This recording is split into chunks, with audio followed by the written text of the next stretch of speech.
দেখবে? ওলে বাবালে দেখাচ্ছি।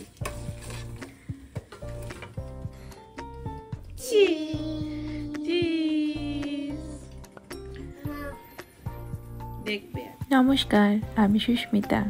ক্রিয়েটিভ আর সিম্পল লাইফস্টাইলে আপনাদের সকলকে স্বাগত জানাই। আজকে একটা রবিবারের দিনের ভিডিও নিয়ে এসেছি। আজকের দিনটাকে কেমনভাবে কাটাচ্ছি সেটাই একটা ছোট্ট করে আপনাদের সামনে ভিডিও আকারে প্রেজেন্ট করছি।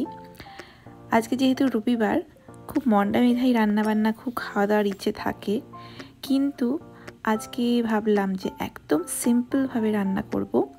আজকে একটু বাইরেও বেড়াতে যাব, তো সকালবেলা উঠেই মেয়েকে একটুখানি খাওয়াবো। তো তার আগে ভাবলাম যে ডালটা সেদ্ধ করে রেখে দিলাম, আর একটু জাস্ট পাতলা করে একটু মুসুর ডাল টমেটো দিয়ে করব। মাঝে মাঝে একটুখানি হালকা ফালকা টাইপের খাবার খেতে খুব ভালো লাগে। আর এখন তো আমাদের এখানে বেশ ভালো রকমভাবে ঠান্ডা পড়তে শুরু করেছে, তো সেই জন্য যখন ফল কালারের সময়, এই সময়টা আমাদের এখানটাতে, তো সেই জন্য একটু ফল কালারের কালার দেখতে যাব, একটু বাজার হাটও করার আছে। তাই জন্য সকালবেলা উঠেই তাড়াতাড়ি করে একটু সিম্পল টাইপের রান্না করলাম।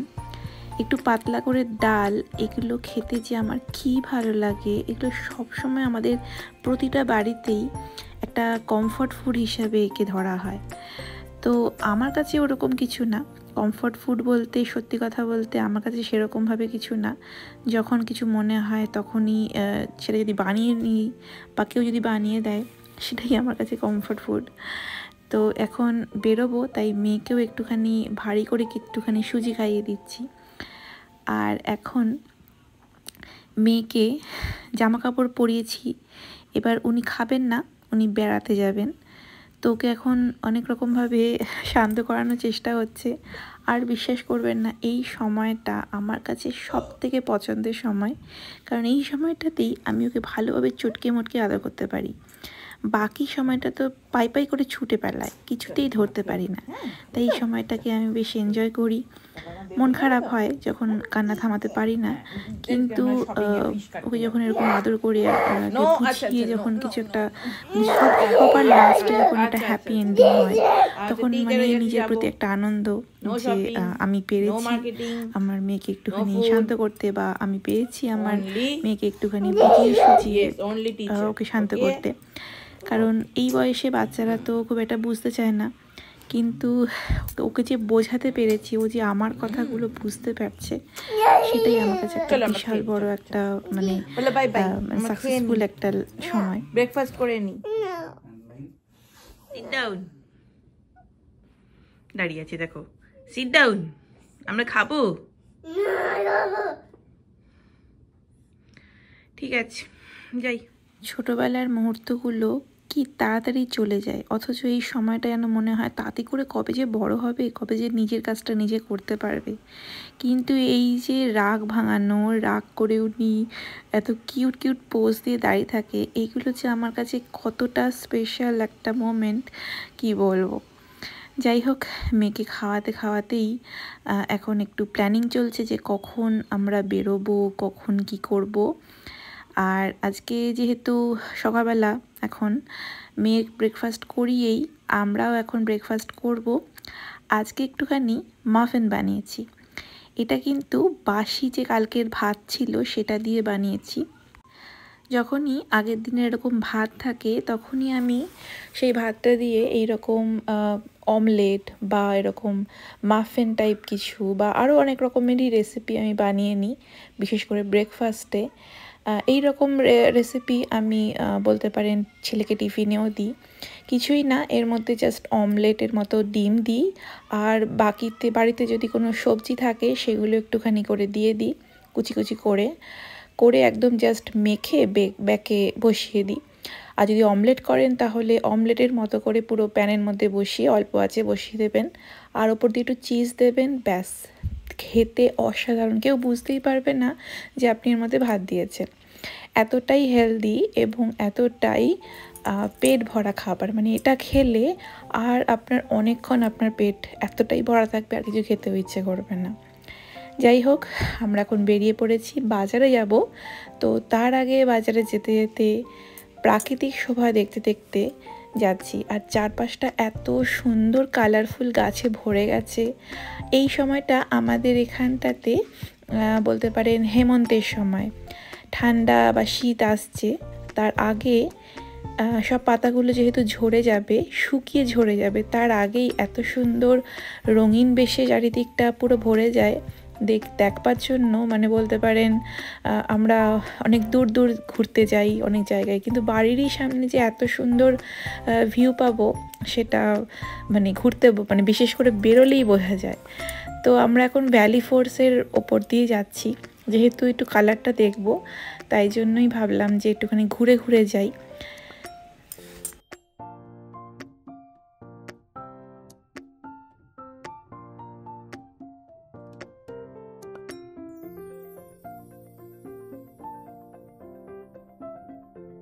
চলে এসেছি একটা কোরিয়ান মার্কেটে। এইটার ভিডিও অবশ্য আমি আগে অনেকবার দেখিয়েছিলাম। তো এখানে আমরা একটু মাছও কিনবো আর সেই সাথে অনেক রকম ফ্রুটস কিনবো। এখানে না ভীষণ সুন্দর সুন্দর ফ্রুটস পাওয়া যায়, বিভিন্ন রকমের। আপেলের কত রকমের ভ্যারিয়েশন দেখুন। আর এই যে আখ, এখানে এসে আমি আখগুলো সত্যি কিন্তু ব্যাপক খেতে, কত রকম রঙিন রঙিন সব পেঁয়াজ ছিল।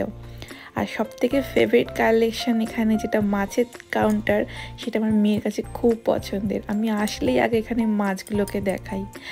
আর অনেকে ভাবে যে আমরা মানে টাটকা মাছ খেতে পারি না, কিন্তু এখানে আসলে সেটা কিন্তু একদম ভুল হয়ে যায়। টাটকা মাছ থাকে এবং টাটকা কাঁকড়াও ছিল। যাই হোক, আমাদের যা যা বাজার করা সব হয়ে গেছে, বাড়ি চলে এসেছি। আর এখন একটু পাবদা মাছ রান্না করেছি। তো পাবদা মাছটা কিন্তু আমি এখানে বাংলা যে বাজার আছে, মানে বাংলাদেশি যে দোকান, সেখান থেকে আমি নিয়েছিলাম। মাছগুলোর সাইজগুলো খুব একটা ভালো লাগেনি, ছোট ছোট ছিল, কিন্তু খেতে ভালোই লেগেছে। আর যেহেতু আমি বাঙালি, তো বাঙালির মতো করে রান্না করতে পেরেছি বলেই আরও ভালোভাবে খেতে পেরেছি। তো খেতে সর্ষে দিয়েই করেছিলাম, খেতে ভালোই হয়েছিল। তো মাছগুলো মোটামুটি ভাজা করে রাখবো। আজকে আর খাবো না, এখন তো রাত হতে যাচ্ছে, মানে সন্ধে হতে যাচ্ছে। তো সেটা জাস্ট ভেজে রেখে দেব, পরে যখন খাবো তার আগে সর্ষে বাটা দিয়ে এটাকে সর্ষে পোস্ত দিয়ে একটু বানাবো। তো এখন রান্নাবান্না সব মোটামুটি হয়েও গেছে। তো এখন সন্ধে হতে যাবে, তার আগেই বাড়ির থেকেই মানে দরজার দিকে, ব্যাকইয়ার্ডের দিকে তাকিয়ে এই যে এত সুন্দর কালার লাগছে। আর কয়েকটা সপ্তাহ পর এই পুরো জায়গাটা পুরো একদম পাতায় পাতায় ভরে যাবে। আর ভরে গিয়েই একেবারে আস্তে আস্তে করে ন্যাড়া মাথা হয়ে যাবে সব গাছগুলো। আজ আবার একটু নলের গুড়ের সন্দেশ বানিয়েছিলাম। একটুখানি নলের গুড় ছিল, আর অনেক দিন আগেই আমি বানিয়েছিলাম, কিন্তু হয়েছিল কি তাড়াহুড়োর চোটে সমস্ত ছানা আর গুড়ের সাথে মিক্সড করতে গিয়ে ভেঙে গেছিলো। তো আমি ভাবছিলাম, তো মানে মনটা তো খারাপ হয়ে গেছিলো, কিন্তু ফেলে তো দেবো না, গুছিয়ে রেখে দিয়েছিলাম। তো আজকে ভাবলাম দেখি ওটা কিছু গতি করা যায় কি না। তো অল্প একটুখানি গুঁড়ো দুধ দিয়ে আবার একটুখানি জাল দিলাম, দেওয়ার পর একটুখানি ঘিও দিয়েছিলাম। তারপর দেখলাম বেশ সুন্দর রকমভাবে একটা বাইন্ডিং তৈরি হয়ে গেছে। খেতে তো অসাধারণ, আমার বর ভীষণ ভালো লাগে খেতে। চলুন এবার সব থেকে ভয়ঙ্কর যে কাজ, সেটা হচ্ছে এই বাসন মাজা। এই কাজটা যে আমার কাছে সব থেকে বলতে পারেন মানে খুব একটা ভালো কাজ লাগে না আমার। একটা সময় ছিল জানেন, বাসন মাজতে আমার ভীষণ ভালো লাগতো, কিন্তু এখন সারাদিনে বলতে পারেন 4 থেকে 5 বার আমাকে বাসন মাজতে হয়। আমি এবং আমার বর দুজনেই পালা করে করি। রাতেরটা বলতে পারেন আমার বরই বেশিরভাগটাই করে দেয়, কিন্তু এখন যেহেতু সময় আছে, বসে আছি, তো ভাবলাম যে চলো একটুখানি গল্প করতে করতে, ভিডিও করতে করতে একটুখানি বাসন মাজাটা হয়ে যাবে। মানে মনোযোগ যদি বাসন মাজার দিকে দিই, তাহলেই মনে হবে কাজ শেষ কেন হচ্ছে না। কিন্তু মনোযোগটা যেই আমি অন্য দিকে দেবো, সঙ্গে সঙ্গে হুশ করে কখন কাজগুলো যে হয়ে যাবে বোঝাই যাবে না।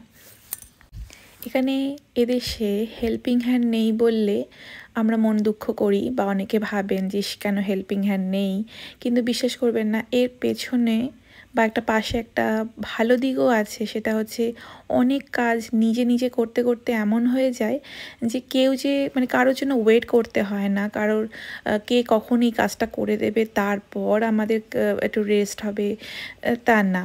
সেজন্য নিজে হাতে যখন করতে প্রথম প্রথম একটু অসুবিধা হলেও এখন মনে হয় যে না, এই কাজটা আমি করব। মাঝে মাঝে তো আমি আমার বরকেও বলি যে না না, বাসনটা আমি মেজে নেব, কোনো চিন্তা নেই, জাস্ট রেখে দাও, তুমি একটু রেস্ট নাও। আর তাছাড়াও একটা জিনিস আমি লক্ষ্য করেছি যে যদি কোনো অপশানই না থাকে যে কেউ এসে করে দেবে বা কেউ এসে করে দেবে না, তাহলে সেই ইচ্ছেগুলো তৈরি হয় না। যেমন দেখুন না, আমাদের দেশে ইন্ডিয়াতে রাস্তার বাইরে বেরিয়েই ফুচকা স্টল, তারপর চানা মানে ভাজা ভুজার রোল, আলুর চপ, সিঙ্গাড়ার এসবের দোকান। সেই জন্য মনটা এমনিতেই চলে আসে বিকেল হলেই খাই খাই। কিন্তু এদেশে তো সেরকম নেই, যা বানাতে হবে বাড়িতেই বানাতে হবে, আর নয়তো ফ্রোজেন পাওয়া যায়। রাস্তার ধারে তো এগুলো পাওয়াই যায় না, তাই জন্য মন থেকে ইচ্ছেও হয় না যে বিকেলবেলা এটা ওটা করে খাই বা কিছু মানে ইচ্ছেগুলোই আসে না। ঠিক তেমনই কাজের লোক বা আমাদের হেল্পিং হ্যান্ড যদি নাই থাকে, আমরাই যদি সেই কাজটা করে নিই, তাহলে সেই অপশানটা নেই যেহেতু, সেটা মন থেকে আর আসেও না যে কেউ একটা করে দিক। হ্যাঁ, ভালো তো লাগে, কিন্তু নিজে করলেও কিন্তু বেশ ভালোই লাগে। চলুন, সমস্ত কাজ তো হয়ে গেছে। এই ভিডিওটা অবশ্য পরের দিনের ভিডিও। এত সুন্দর পরিষ্কার করে রাখার পর আর কি নোংরা করতে ভালো লাগে? আমি সেটা কালকে রাতে করে ঘুমিয়ে পড়েছিলাম সবাই মিলে। আর পরের দিন রুটি করার পালা। মেয়েকে ভাবলাম চলো একটুখানি ওকে দিয়ে করাই, ওর খুব ইচ্ছে, এটা যে ওর খুব পছন্দের একটা কাজ যে উনি রুটি বেলবেন। এতক্ষণ বেলছিল, যেই আমি ভিডিও করতে গেছি বলতে পারেন তখনই ওনার শুরু হলো এরম কেন ওরম কেন।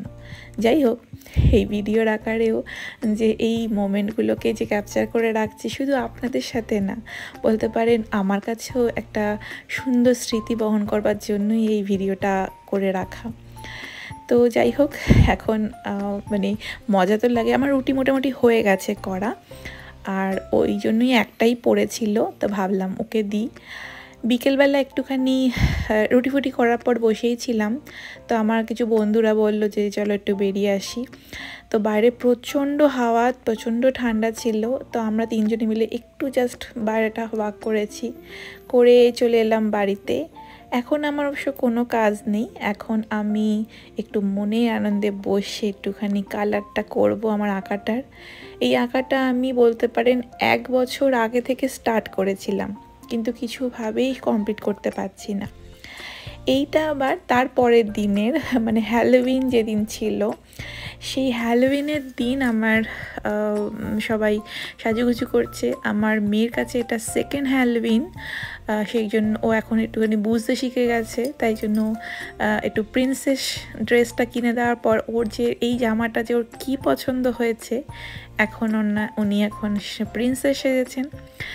আর সে যে এখন উনি স্কুলে যাচ্ছেন, তো স্কুলে অবশ্য এখনও সেলিব্রেশন ওদের সেরকমভাবে হয় না। এখানে বিকেলবেলা করে সবাই ট্রিক অ্যান্ড ট্রিট করে, আর ওর স্কুলে ওকে জাস্ট পাঠাচ্ছি এমনি, ওকে মানে বলেনি যে এরকম ড্রেস পরে যেতে হবে এরকম কিছু। তো যাই হোক, আমি আর ভিডিওটা সেজন্য আর টানিনি, অনেক রকম মানে আরও কিছু ভিডিও দিলে তো আরও অনেক বড় হয়ে যাবে, তাই জন্য আমি ভাবলাম যে চলো তাহলে এখানেই ভিডিওটা শেষ করে দিই। আর পরের ভিডিওটা নিয়ে খুব তাড়াতাড়ি আসার চেষ্টা করব। তো কেমন লাগলো আজকের এই ভিডিওটা আপনারা কিন্তু অবশ্যই কমেন্টে জানাবেন। যদি ভালো লাগে ছোটো থেকে একটা লাইক আর শেয়ার করে দেবেন, আর অবশ্যই সাবস্ক্রাইব করবেন যাতে যখনই আমি কোনো ভিডিও রাখবো আপনাদের কাছে সবার আগে পৌঁছায়। আপনারা সবাই খুব ভালো থাকবেন, সুস্থ থাকবেন, আর অবশ্যই অন্যদেরও সুস্থ থাকতে সাহায্য করবেন। নমস্কার।